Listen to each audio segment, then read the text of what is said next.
So, good morning, friends. Good morning to everyone. Welcome to in our Ayurveda Reality channel. Okay.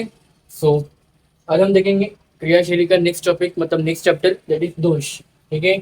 दोष के बाद वात दोष, फिर उसके बाद पित्त दोष, फिर कफ दोष. ऐसे हम सीरियल वाइज जाएंगे. ठीक है. चलो तो स्टार्ट करते हैं. दोष. वात पित्त कफ दोष को वर्णन करने के लिए आपको सबसे पहले दोष मालूम होना चाहिए कि दोष होता क्या है. ठीक है. इसलिए मैंने दोष स्टार्ट किया. चलो. सो दोष. अब दोष मतलब देखो, दोष मतलब आप एक प्रकार का इसको डिसीज से कंपेयर कर सकते हो. ठीक है. दोष को मतलब एक प्रकार का डिसीज को लाने वाला एक माध्यम. ठीक है. एक मीडियम डिसीज को निर्माण करने वाला, बॉडी के अंदर डिसीज को निर्माण करने वाला एक मीडियम मतलब दोष. ठीक है. तो दोष के बारे में हम पूरी डिटेल देखेंगे. ठीक है. व्याख्या. अब दोष की व्याख्या क्या बोलती है? दोष की सिंपल व्याख्या बताता हूं मैं. दैट इज वायु पित्तम कफ की त्रयोदोषा संग्रह. मतलब जो तीन दोषों का संग्रह है वायु पित्त कफ, इसे कोई दोष कहा गया है. ये सिंपल डेफिनेशन है. ओके. कॉमन डेफिनेशन जो सभी को आनी चाहिए. ठीक है. फिर हम बात करते हैं नेक्स्ट. अब दोष धातु मल. अब दोष में हमें दोष दोष से रिलेटेड धातु है. ठीक है. धातु से रिलेटेड मल है. ऐसे रिलेटेड एक दूसरे से दोष धातु मल. तो दोष शरीर दूषणाद दोष. ओके. शरीर दूषणाद दोष मतलब अपनी प्राकृत अवस्था में वातादि त्रिदोष शरीर के प्राकृत दोषों को दूषित करने वाले कार्य करते हैं. मतलब ऐसे दोष की संज्ञा दी गई है. मतलब जो जब अपना शरीर प्राकृतिक अवस्था में रहता है, बाद में प्राकृतिक अवस्था में जो वातादि त्रिदोष है, वात पित्त कफ, ये जो तीनों दोष है, ये जब प्राकृत अवस्था को दूषित करने लगते हैं उसे हम दोष कहते हैं. मतलब जब शरीर एक नॉर्मल कंडीशन में रहता है, लेकिन यह दोष के कारण अपने वात पित्त कफ जो हमारी बॉडी में स्थित है वो क्या करते हैं, उनको वो क्या करता है, क्या बोलते हैं उसको, हार्म करता है. ओके. जिसके कारण हमारे को एक दोष निर्माण होना चालू हो जाता है हमारे बॉडी के अंदर. ठीक है. धातु धातु ध्येय धारणा. अब देखो, अपनी साम्य अवस्था में वातावरण शरीर को सम बनाए रखता है, शरीर को धारण करने का कार्य करता है. अब जब अपना शरीर साम्य अवस्था में रहता है तो धातु अपने शरीर को धारण करने का कार्य करता है, उसको साम्य अवस्था में बनाए रखने की कोशिश करता है. कौन? धातु. ठीक है. फिर हम आगे मल. मल नहीं करना तो मल मतलब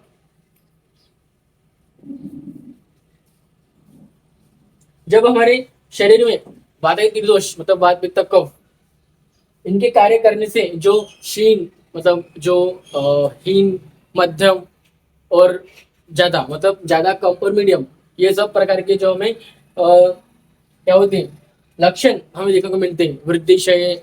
ओके.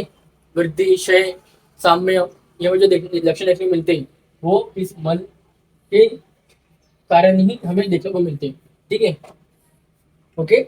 चलो. अब दोष की निवृत्ति क्या है? दुष्यंत इति दोष. दोष की निवृत्ति क्या है? दुष्यंत इति दोष. मतलब धातु को दूषित करने के कारण दोष कहलाता है. जो धातु को दूषित करता है उसे हम दोष कहते हैं. ये दोष की क्या होगी? निवृत्ति होगी. ठीक है. अब दोष के स्थान हम बोल सकते हैं संपूर्ण शरीर. इस चैप्टर में हम दोष के स्थान को संपूर्ण शरीर बोल सकते हैं, लेकिन जब वात पित्त कफ पढ़ेंगे तो उसके सेपरेट स्थान हमें देखने को मिलेंगे. ठीक है. अब हम बढ़ते हैं दोष का कार्य क्या है? दोष का कार्य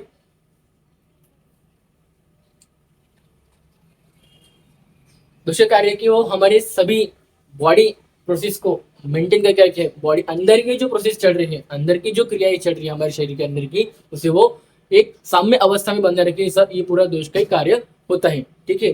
धातु मल का कार्य होता है. ठीक है. बस कार्य में आप इतना ही लिखो. अब हम पढ़ेंगे दोष की गति. ठीक है. दोष गति. दोष गति समय अभी तक हमने क्या देखा? निरुक्ति देखी, व्याख्या देखी, फिर तीन अलग से उनके सिंपल डेफिनेशन देखा, फिर हमने स्थान देखा, फिर हमने कार्य देखा दोष का. हम देखेंगे दोष की गति. ठीक है. दोष की गति.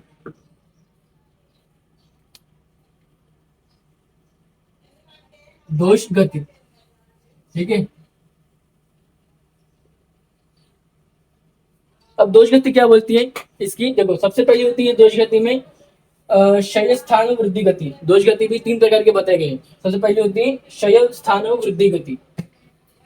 पहली कौन सी होती है? क्षय स्थान व वृद्धि गति, क्षय स्थान व वृद्धि गति। ठीक है, पहली जो गति होती है वो दोषक की क्षय स्थान व वृद्धि गति। दूसरी होती है दोषक की ऊर्ध्व अधः व तिर्यक गति। दूसरी कौन सी होती है? दोषक की ऊर्ध्व अधः व तिर्यक गति।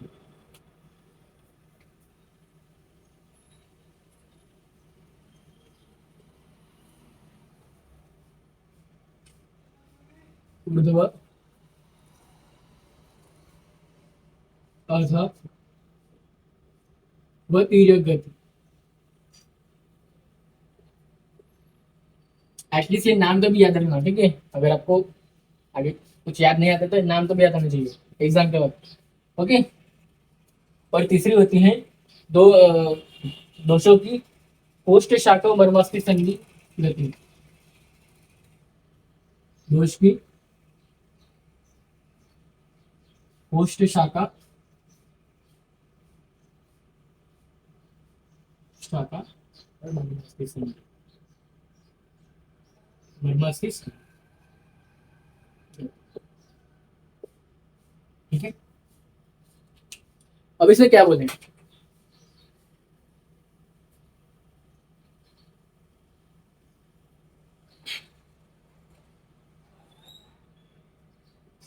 देखो, दोष के पहले बताए दोष गति में क्षय स्थान और वृद्धि गति किस प्रकार होगी दोष की। फिर बाद में देखेंगे दोष की ऊर्ध्व अधः व तिर्यक गति किस प्रकार होगी। हम देखेंगे दोष में कोष्ठ में जो दोष की जो कोष्ठ गति है, इसकी शाखा गति है और वो मर्मास्थि संधि में जो स्थितिक गति है वो किस प्रकार होगी हम देखेंगे। तो सबसे पहले हम देखते हैं डेट इज दोष की क्या है? क्षय स्थान और वृद्धि गति। दोषों की साम्यावस्था में ही दोषों की स्थान गति होती है। जब दोष साम्यावस्था में होते हैं तो तब वो उसकी कौन सी गति होती है? स्थान गति होती है, मतलब ये वाली गति होती है। जब दोष साम्यावस्था में होंगे तो उसकी कौन सी गति होंगी? साम्य अवस्था में, तो वो स्थान गति कहेंगे। जब दोष पूरे संपूर्ण शरीर में एक साम्य अवस्था में रहेंगे, नॉर्मल कंडीशन में रहेंगे, तो उसमें वो स्थान गति होंगी। ठीक है, अब उसकी क्षय तथा दोष की वृद्धि होना उसकी वृद्धि गति होती है। अगर जब दोष बॉडी में बढ़ जाएंगे, जब अगर दोष बॉडी में बढ़ते हैं तो उसको बोलेंगे हम वृद्धि गति। अगर दोष बढ़ते हैं उसकी गति हो जाएगी वृद्धि गति। अगर दोष कम होते हैं, दोष अपने शरीर में कम हो जाती है, कम होते हैं तो होगी उसकी क्षय गति। ठीक है, तीन गति समझ आ गई आपको किस प्रकार बोल सकते हैं हम। ठीक है, तो देखो, दोष जब स्थान गति में होते हैं तो दोष अपने प्राकृत गुणकर्म से युक्त होते हैं। अगर जब दोष इस कंडीशन में होंगे तो अपने नॉर्मली जो उनका जो नेचुरली जो उनके गुण है, क्वालिटीज है, वो उस क्वालिटीज को यूज करेंगे। लेकिन ओके, तथा संपूर्ण शरीर व्यापार नियंत्रित सारा शरीर का जो भी अंदर जो प्रोसेस चल रहा है वो नॉर्मल कंडीशन में होता है। ठीक है, लेकिन जब दोष की क्षय या वृद्धि गति होंगी तो दोष विकृत अवस्था में आ जाएंगे। अगर जब दोष एकदम से कम हो जाएंगे तो कुछ ना कुछ प्रॉब्लम डेवलप हो जाएगी। अगर दोष एकदम से बढ़ जाएंगी तो कुछ ना कुछ प्रॉब्लम डेवलप हो जाएगी। दोषों का क्षय स्थान वृद्धि गति है चिकित्सा की दृष्टि से अति महत्वपूर्ण होती है। कारण चिकित्सा कर्म करते समय यदि दोष बड़े हुए होते हैं तो उन्हें कम करना पड़ता है। अगर चिकित्सा की अगर हम बात करें, चिकित्सा की दृष्टि से हम बात की जाए तो दोष अगर बड़े हुए होते हैं उनको कम करने का काम करना पड़ता है। ठीक है, लेकिन अगर दोष का क्षय हुआ होता है तो उनको वृद्धि करना पड़ता है। ठीक है, परंतु ऐसा करते समय जो दोष साम्यावस्था में रहते हैं उनकी साम्यावस्था अवधित रखनी पड़ती है। लेकिन इन सबको क्षय वृद्धि करते समय, सही वृद्धि की चिकित्सा करते समय अगर कुछ जो दोष साम्यावस्था में है उसको उसी अवस्था में रखना पड़ता है। अगर ठीक है, अगर हम किसी दोष की क्षय कर, किसी दोष की वृद्धि कर रहे हैं तो बाकी जो दो दोष है अगर वो साम्यावस्था में है पहले से तो उसको साम्यावस्था में ही रखना पड़ेगा, लेकिन उस दोष को हमें बढ़ाना पड़ेगा चिकित्सा करते वक्त। ठीक है, तो इसका हमें ध्यान रखना पड़ता है, इसको डॉक्टर को। ओके, चलो अब नेक्स्ट हमारे बात करते हैं दोष की ऊर्ध्व अधः व तिर्यक गति। दोष की ऊर्ध्व अधः गति, दोष की ऊर्ध्व अधः तिर्यक गति शरीर में दोष किस भाग में गतिमान है सूचित करता है। प्राणवायु की गति अधोगामी होती है, परंतु यही प्राणवायु जब ऊर्ध्वगामी होता है तब का श्वास समय व्याधि उत्पन्न करता है। अब ऊर्ध्वगामी किसको बोले? प्राणवायु को एक ऊर्ध्व गति का नाम दिया गया है। प्राणवायु जहाँ जहाँ सिद्धित होता है वहां वहां ऊर्ध्व गति सिद्धित होती है, याद रखो। ऐसे समय चिकित्सा कर्मों के द्वारा प्राणवायु को प्राकृत गति प्राप्त कर लेनी चाहिए। रक्तपित्ताची राज्य दोषों गति विचार कर चिकित्सा के दृष्टिकोण से असाधारण माध्यम रखता है। ठीक है, प्राणवायु, ओके, ऊर्ध्व प्राणवायु में ऊर्ध्व गति बताया गया। ठीक है, मतलब उससे रिलेट किया गया प्राणवायु को। अधर मीन्स नीचे वाला, जो अपने नाभि के नीचे जितने भी बॉडी पार्ट है वहां पे, और इनमें हमारी अधर गति और तिर्य गति मीडियम, मतलब मिड ऑफ द स्टमक, मतलब हार्ट्स के नीचे और नीचे के ऊपर तक ये जो बीच का पार्ट रहेगा वहां पे हमारी रहेगी तिर्य गति। ओके, बस इतना याद रखो। फिर दोषी कोष्ठ और मर्मास्थि संधि गति क्या बनती है? अब देखो, कोष्ठ में जो गति होती है उसको कोष्ठ गति बोलेंगे। शाखा में जो शाखाओं में जो गति होती है हम शाखा गति बोलेंगे। ठीक है, अगर हम कोष्ठ में बात करते तो वात पित्त कफ, ये 3 दोष प्रधान होते हैं। ठीक है, जब ये 3 दोष प्रकोप, जब ये 3 दोष का प्रकोप होता है तो ये अपनी स्वाभाविक अवस्था को छोड़कर एक विकृत अवस्था को निर्माण कर देते हैं। ठीक है, कौन? वात पित्त कफ। और शाखा की अगर हम बात करें तो शाखा मतलब अपने धातु त्वचा में जो प्रेजेंट है उस टाइप की वो जो गति वो शाखा गति में आती है। और बस्ती हृदय व शीर प्रदेश में जो त्रिमर्मय बस्ती हृदय व शीर प्रदेश, यहाँ पे जो गति स्थिति होती है उसको हम बोलते हैं कौन सी गति? मर्मास्थि संधि गति। ठीक है, अब हम बात करेंगे ऋतु दोष संबंध। अब हम बात करते हैं ऋतु दोष संबंध। ऋतु दोष संबंध डायरेक्ट टेबल बनाऊंगा, फिर रसों दोष संबंध में डायरेक्ट टेबल बनाऊंगा। ठीक है, टेबल के फॉर्म में आपको पढ़ाऊंगा। ठीक है, नेक्स्ट लगते हैं ऋतु दोष संबंध है, ये हमने शायद देखा भी है। ओके,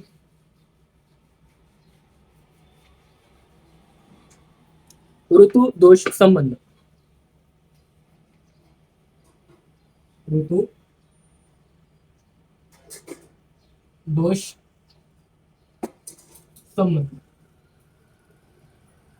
ठीक है, चलो इधर देखो, अभी टेबल में वीडियो बना दो। दोष, संचय, प्रकोप और प्रशम। ठीक है, दोष कौन कौन से? वात पित्त कफ, वात पित्त कफ। ठीक है, और बाबा इधर आएगा ग्रीष्म, वर्षा, शरद, और इधर आएगा वर्षा, शरद, हिमंत।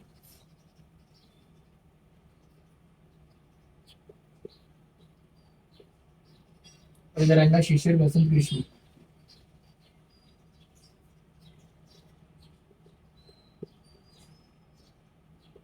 शिशिर, बसंत, ग्रीष्म। ठीक है,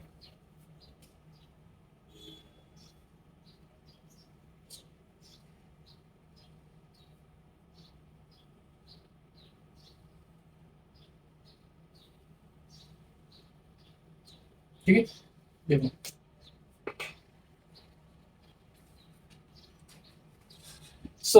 जब देखो ग्रीष्म ऋतु की हम बात करते हैं। ग्रीष्म ऋतु की, ग्रीष्म ऋतु वात, ग्रीष्म ऋतु में जो वात का होता है, वात का क्या होता है? ग्रीष्म ऋतु में संचय होता है। और वर्षा ओके, ग्रीष्म ऋतु में वात का क्या होता है?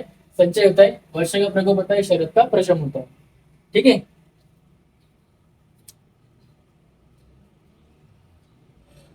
ओके, कफ का, ग्रीष्म ऋतु में क्या क्या होता है? वात का संचय होता है। ओके, कफ का शमन होता है। वात का संचय, कफ का शमन, ये 2 पॉइंट याद रखो। वात ग्रीष्म ऋतु में तो क्या बोलता है? ग्रीष्म ऋतु में सृष्टि के सभी आहार द्रव्य लघु व वृक्ष बनते हैं तथा इन द्रव्यों की सेवन करने शरीर का वायु स्थान वृद्धिगत होकर उनका संचय करता है। ग्रीष्म ऋतु में वात वृद्धि कर आहार विहार के कारण वसंत ऋतु में प्राकोपित हुआ कफ शमन रहता है। बराबर है। ठीक है, फिर हम बात करते हैं वर्षा ऋतु की। वर्षा ऋतु में याद रखो पित्त का संचय और वात का प्रकोप, पित्त का संचय और वात का प्रकोप वर्षा ऋतु में, याद रखो। अब संचित हुआ जो ग्रीष्म ऋतु में जो संचित हो गया है कौन? वात का मतलब जो संचित हुआ वात है इसमें ग्रीष्म ग्रीष्म ऋतु में वो वर्षा ऋतु में प्रकोप हो जाएगा। ठीक है। फिर वर्षा ऋतु में जल तथा अन्य आहार द्रव्य अम्ल विपाकी होते हैं। इन अम्ल विपाकी आहार द्रव्यों से सेवन करने शरीर पित्त का संचय और प्रारंभ करता है।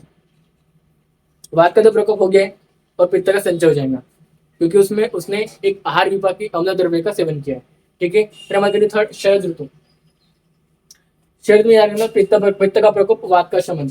जो वात वर्षा ऋतु में प्रकोप हुआ है वो शरद ऋतु में सूर्य की सूर्य की रोशनी से जो सूर्य की जो तेज रोशनी है उससे वो क्या हो जाएगा, शमन हो जाएगा। वात वात का शमन होगा तो एक नॉर्मल कंडीशन में जाएगा वात।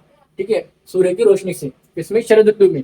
लेकिन तपेल मानव शरीर में वर्षा ऋतु में जो संचित हुआ पित्त है वो प्रकोप। लेकिन शरद ऋतु में जो पित्त का संचय हो चुका है कहाँ पे, वर्षा ऋतु में।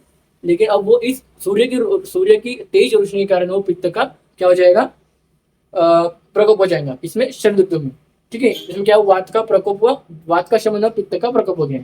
ठीक है। अब हम करते हैं हेमंत ऋतु की। हेमंत ऋतु की। ठीक है। सो हेमंत ऋतु में पित्त का शमन होता है, बस इतना याद रखो। मतलब हेमंत ऋतु में बाहर वातावरण शीत रहता है, जो बाहर का वातावरण होता है वो शीत होता है, जिसके कारण पित्त का शमन रहता है। ठीक है। इसमें वनस्पतियां अधिक रस प्रदान और वीर्य प्रदान होती है। बस इतना याद रखो हेमंत ऋतु में। ठीक है। फिर हम बात करते हैं शिशिर ऋतु में कफ का संचय होता है। शिशिर ऋतु में कफ का संचय हो गया है। शिशिर ऋतु में जो बाहर वातावरण अधिक शीत होता है। देखो शिशिर और हेमंत में जो बाहर का वातावरण है वो अधिक शीत है और अधिक शीत, इस शीत वातावरण के परिणाम स्वरूप वनस्पति जन्य आहार द्रव्य में भी स्निग्ध शीत और गुरुगुल देखने को मिलते हैं, जिसके कारण कफ का संचय रहता है। ठीक है। कफ का संचय शिशिर ऋतु में, पित्त का शमन हेमंत ऋतु में। पित्त का शमन मतलब नॉर्मल कंडीशन और संचय मतलब कम हो। फिर हम आगे वसंत ऋतु में कफ का प्रकोप होता है। वसंत ऋतु कफ का प्रकोप। वसंत ऋतु में सूर्य की किरणें अधिक प्रखर हो जाती है। अधिक वसंत ऋतु उसमें सूर्य की किरणें को जाती है अधिक प्रखर, अधिक स्ट्रांग हो जाती है, कुछ ज्यादा स्ट्रांग हो जाती है, जिससे मानव शरीर के परिणाम होकर शिशिर ऋतु में शरीर में संचित हुआ कफ, जो शिशिर ऋतु में संचित होता है कफ, वो वसंत ऋतु में कफ का प्रकोप हो जाता है। ठीक है। क्योंकि देखो शिशिर ऋतु में जो सूर्य की जो रोशनी होती है वो कम होती है, लेकिन वसंत ऋतु में सूर्य की रोशनी ज्यादा बढ़ जाती है। ठीक है। बस इतना। तो अभी टेबल याद रखने का, टेबल याद करने के। ओके। अब हम देखते हैं रस दोष संबंध। ठीक है। रस दोष संबंध। रस दोष संबंध में आपको मेरी साइड में एक टेबल दिख रहा हूँ, स्क्रीन के साइड में। ठीक है। हम वो आप टेबल देखिए, आपको टेबल वैसे वैसे याद करने के। ओके। और जो संबंध लिखने को आता है तो आपको पूरा थोड़ा एक्शन करना पड़ेगा, जैसे मैंने यहाँ पे जो बताया कि एक एक ऋतु को लेकर जैसे मैंने आपको समझाया वैसे आपको एक्शन करना पड़ेगा। लेकिन अगर आपको आता है गुण दोष संबंध, रस दोष संबंध, तो आपको दो टेबल या आप दो टेबल बना लोगे, स्क्रीन के साइड दिख रहा आपको दो टेबल, वो बना लोगे तो आपको फुल में के फुल मार्क्स मिल जाएंगे। ठीक है। चलो, तो क्या है हमारा टॉपिक, कौन सा है, रसोदोष संबंध। तो देखो मेरे स्क्रीन के साइड को दिख रहा होगा, स्क्रीन के साइड में। सो वात दोष का वृद्धिकारक रस कौन कौन से, कटु तिक्त कषाय, क्षयकारक रस मधुर अम्ल लवण। पित्त दोष कटु अम्ल लवण, क्षयकारक मधुर तिक्त लवण। कफ दोष वृद्धिकारक मधुर अम्ल लवण, क्षयकारक कटु तिक्त कषाय। वैसे वैसे आपको याद करने का है। ओके। इसमें कोई लॉजिक नहीं, समझने की कोई बात नहीं। ठीक है। अगर आप इस रस का सेवन करोगे कटु तिक्त कषाय का तो ये वृद्धिकारक है, मतलब वात की वृद्धि करेंगे। ठीक है। और मधुर लवण रस आप लोगे तो वात का क्षय कर देंगे, वात को क्षय कर देंगे, कम कर देंगे बहुत। फिर सेम पित्त में भी और कफ में भी। ओके। तो इसमें कोई लॉजिक नहीं समझाने का। फिर आते हैं यहाँ पे रस में कौन कौन से महाभूत आते हैं। ओके। और वो किसको श्रवण करते, किसको प्रकोप करते हैं, किसको श्रवण किसको प्रकोप करते हैं वो देखेंगे। ठीक है। सो मधुर रस में जल और पृथ्वी महाभूत आते हैं और वो वात पित्त को शमन करते हैं और कफ को प्रकोप करते हैं। अम्ल लवण में आते हैं पृथ्वी और अग्नि महाभूत, वो वात को शमन करेंगे और पित्त और कफ को वृद्धि करेंगे, हम प्रकोप करेंगे। लवण रस में आते हैं जल और अग्नि महाभूत, जो वात का शमन करेंगे, पित्त कफ को बढ़ाएंगे। कटु में वायु और अग्नि महाभूत आते हैं, कफ का शमन और वात पित्त का प्रकोप। और तिक्त में वायु और आकाश महाभूत आते हैं, जिसमें पित्त कफ का शमन और वात का प्रकोप होता है। कषाय में आते हैं वायु पृथ्वी महाभूत, जिसको आप सेवन करने से पित्त और कफ का शमन होगा और वात का प्रकोप होगा। ठीक है। तो ये थे हमारे आज के लेक्चर के ये था हमारा आज का लेक्चर। ठीक है। सिंपल वे में आप ही कहेंगे जो मैंने आपको समझाया। ठीक है। तो आज लेक्चर में यहीं पे एंड करता हूँ। लेक्चर कंटिन्यू करते दो तीन चीजें। ठीक है। चलो। सो आपको पता है कि हमारा जो आयुर्वेदा रेडियो चैनल शुरू है, पहले यूट्यूब चैनल शुरू है हमारा आयुर्वेदा रेडियो करके। ठीक है। दूसरा हमारा शुरू है इंस्टा का ऑफिशियल पेज, वो भी आयुर्वेदा रियलिटी करके। ओके, तीसरा हमारा शुरू है डेट इज व्हाट्सएप का group BAMS first year notes and lectures. और चौथा हमारा शुरू है that is Telegram ABBMS first year notes.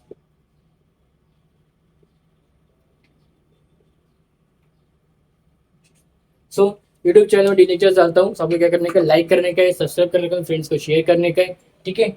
Instagram में डी लेक्चर्स के अपडेट्स आते हैं, तो व्हाट्सएप पर Telegram daily video link of lectures साथ नोट्स आते हैं, व्हाट्सएप में आपके टॉपिक डाउट को भी डिस्कस करता हूँ तभी के तभी। Okay, so thank you.